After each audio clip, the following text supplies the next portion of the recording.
क्या आप जानते हैं राधा और कृष्ण विवाह के बारे में? राधा और कृष्ण के प्रेम को सोल और सुप्रीम रियलिटी के दिव्य मिलन के रूप में देखा जाता है और विवाह के बारे में तो हम नहीं सुनते। यहाँ तक कि भागवत पुराण और महाभारत जैसे पारंपरिक हिंदू ग्रंथों में राधा और कृष्ण के बीच औपचारिक विवाह समारोह का कोई स्पष्ट रूप से उल्लेख नहीं है, परंतु लोकल सोर्सेस, कम्युनिटी लीडर्स और टेम्पल अथॉरिटीज हमें बताते हैं कि भांडीर वन एक पवित्र भूमि जिसने राधा और कृष्ण को एकजुट किया।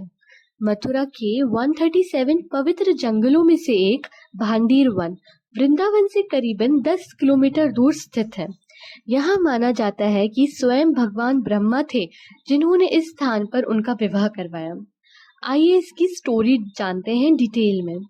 तो कहानियों के अनुसार जब कृष्ण और श्रीमती राधा रानी लगभग 4 वर्ष के बच्चे थे तो एक बार सुंदर भांडीर वन से गुजरते हुए वे इस भांडीर वाता वृक्ष के पास आए।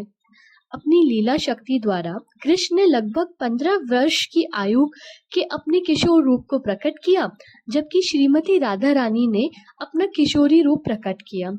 तभी अन्य गोपियों ने ललिता सखी के नेतृत्व में उनके लिए एक सुंदर सिंहासन की व्यवस्था की और श्री श्री राधा और कृष्ण के विवाह समारोह करना शुरू कर दिया।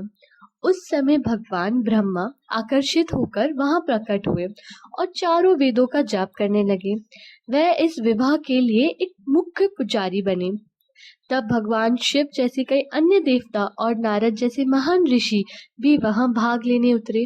वृंदावन की गोपियों द्वारा की गई सुंदर सजावट के बीच दिव्य युगल के बीच मालाओं का आदान प्रदान हुआ और इस तरह राधा और कृष्ण के विवाह की चंचल लीला हुई।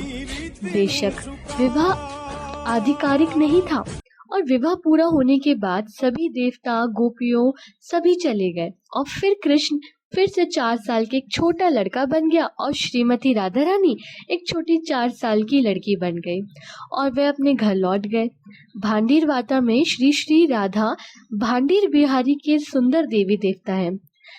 इन देवताओं की विशेषता ये है कि कृष्ण श्रीमती राधा रानी के माथे पर सिंदूर डाल रहे हैं और उनके विवाह का ये एक संकेत है। हमारे भारत में ऐसी कई ही रोचक कहानियां हैं। इन कहानियों को जानने के लिए लाइक, शेयर और सब्सक्राइब। Thank you. राधानु रूप छे कानुडानी प्रीत छे जगनी रीति नु शुका